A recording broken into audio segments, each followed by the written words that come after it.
The film begins with a girl named Lori, who is on her way to an interview with her mother. She is very nervous and hopes to succeed and become a famous actress. She goes in and starts acting, and indeed, she succeeds. We see her later as she has grown up and is a very famous actress. One day, her world turns upside down because someone leaked photos of her, and the press is all over her since they found out she is pregnant through a leaked pregnancy test photo. They want to know who the real father of the baby is. Of course, she's on the verge of a breakdown and doesn't know how to handle it. Then her assistant Grace tells her to take a week off until things calm down. Grace asks if she's sure she doesn't want her around, but Lori insists that she wants to be alone, clearly hiding a bigger problem. During this time, the press is outside waiting for her, but they devise a clever plan. Lori gets into the car and drives past the press while greeting Grace, leaving on her own. On the way, her agent calls her, trying to reassure her that everything will be fine. She then asks her one question: "Is that pregnancy test photo real?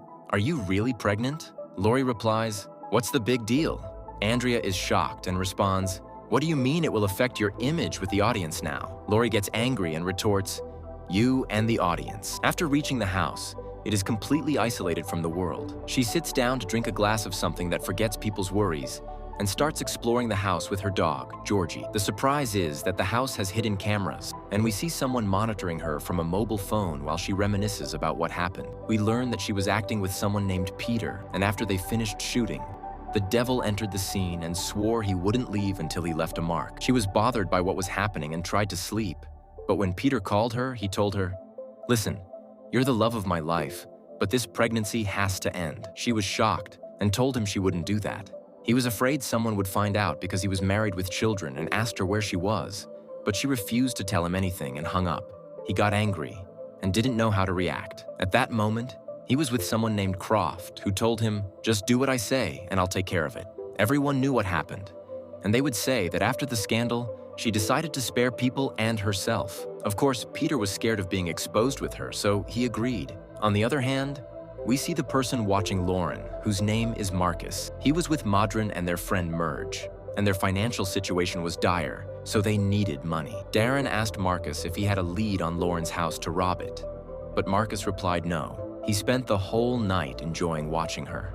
Later, we see Darren taking Marcus's phone while he's asleep, discovering that the actress Lori is in the house. He quickly wakes Merge and says, "Come with me, there's a big opportunity," and they plan to go steal Lori. At the same time, Marcus wakes up and can't find his phone, realizing that they know Lori is in his house. Lori feels that someone is in the house and goes down to see what's happening. She's shocked when she sees them coming in through the door, so she rushes to hide. They actually enter and start searching for something to steal, but Merch's mind wanders, and he tells Dreen to have some fun with her for a while. However, Dreen is scared and tells him that they'll get in trouble if they do that.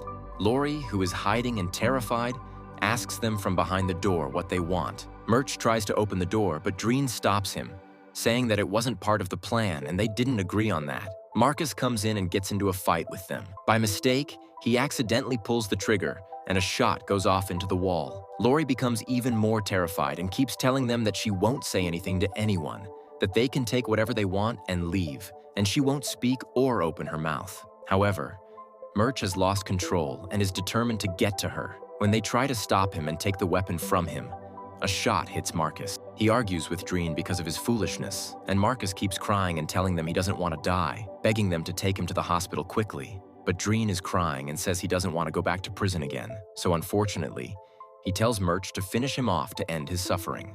Thus, Marcus dies, and Dreen breaks down, repeatedly telling Lori that it's her fault, and threatening that he will finish her off. He tries to open the door, but the lock breaks. Merch tells him to calm down and listen to him, saying that she won't be able to get out of the room, and suggests they go back home now and figure out what to do later. They indeed leave her behind, and she can't open the door, remaining alone in the room, seeing Marcus dead through the doorway. The next day, she finds herself in the same situation and doesn't know what to do. The room is empty and has nothing in it. She keeps talking to herself and looking at the spider web, telling herself she won't give up. She gets up and tries to find an exit, but becomes exhausted and there's no use. She rests for a bit and tries again, continuing to scream and call for anyone to help her. After a while, she sees Mergie and Darren have returned to her. She tries to entice them with the Porsche parked outside, saying she will testify that Marcus came into her house wanting to grab her, but she hid in this room, and he did this to himself. As she is an actress, she tells them about a scenario of her own creation to convince the police that Marcus harmed himself. She assures them that she can persuade the police. However, Darren gets angry and tries to break down the door but fails. Murgy tells him to move aside, as he is going to shoot twice at the door. Suddenly, one bullet hits Darren's shoulder, while the other goes the opposite way and hits Murgy. Lori quickly jumps up and tells Darren that she is pregnant and that the baby's father is famous and has a lot of money, and she can help him and give him what he wants. She keeps begging him to let her live, but he decides to leave her and walks away. She cries alone, while Darren goes to the hospital and faints. Lori regains consciousness to find a rat beside her, screams in terror as the light goes out and the situation worsens. She finds a piece of metal on the ground, grabs it, and dispatches the rat. After going a long time without food or drink, her mind is starting to unravel, and she begins to imagine strange things. In the hospital, we see the police with the doctor, and he tells them that Darren was hallucinating about a pregnant woman who was trapped, and they were waiting for him to regain consciousness so they could interrogate him.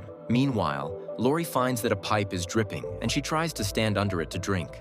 After that, she grabs a piece of metal and starts breaking the wall. At the same time, the dog George was sitting on the road when a woman named Loretta finds him and realizes he is a very clean dog that has been lost by someone. While Lori finds strange things inside the wall, when she sits to examine them, the water pipe breaks above her, so we leave her with her misfortune and see Loretta, who takes the dog to the doctor. He reassures her about him and confirms that he is lost, not abandoned. She takes a picture of him and posts it online to help his owner find him. Lori was still searching for an exit and the water was filling the room. At the same time, Darren regains consciousness in the hospital.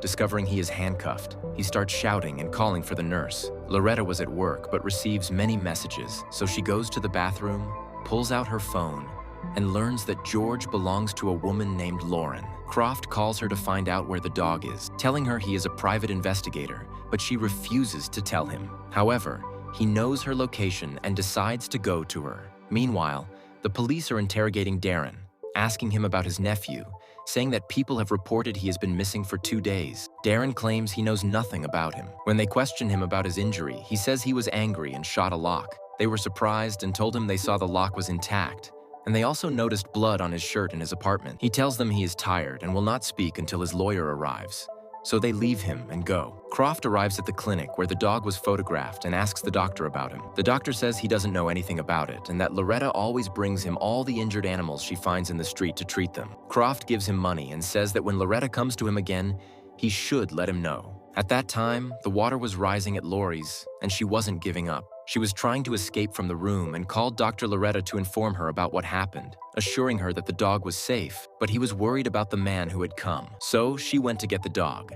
But as she walked out, she didn't notice a car following her. On the way, they were getting closer to Lori's house, and Georgie kept barking. As soon as they stopped, he jumped out of the car like a madman, and she quickly got out to follow him. Of course, Croft was behind her without her realizing it. The important thing was that Darren had escaped from the hospital and reached Lori's house. He heard Loretta calling for the dog as they arrived, and he understood that this was Lori's house. He knocked and called out to her while Lori was almost drowning. Suddenly, Darren appeared and grabbed Loretta, but Croft had arrived and dealt with Darren. The two of them were ordered to go to Marcus's house to try to contact those inside, but couldn't reach them. The important thing was that Croft had entered the house and was threatening Loretta to make her go with him. He learned that Lori was locked in a room and called Peter to inform him of everything that happened, assuring him that he would take care of everything. At that moment, Lori was already drowning and still couldn't open the door. She told Loretta to ask Croft to try to open the door and save Lori. He told her, "I just want one favor from you." Step back a couple of steps as he was about to hit her. Lori broke the door down, and it fell on him while she was on top of Lori. Loretta revived her and took her to escape quickly, but they didn't make it in time. Bo woke up again, and Lori ran to hide. Loretta hit him, but the blow didn't affect him, and he hit her instead, going out to search for Lori. As soon as he got close to her, she hit him, and then she found his phone ringing. When she answered, she was shocked to learn it was Peter's and hung up, devastated, unable to believe he would do this to her. She then vowed to seek revenge and eliminate Croft. Finally, the police arrived, and chaos erupted in the place with reporters showing up. Lori asked the officer if she could make a call, and Loretta came to reassure her that she would be okay. When the officer brought her phone, she decided to announce her pregnancy to everyone and let them know that Peter was the baby's father. She stepped out to stand in front of the reporters for them to take her picture, and they learned that Peter wanted to get rid of her because she was pregnant with his child. Peter was indeed arrested, and Lori was happy that she was able to triumph in the end. Here we reach the end of the movie. Thank you for watching. Don't forget to like, subscribe, and let me know your thoughts in the comments.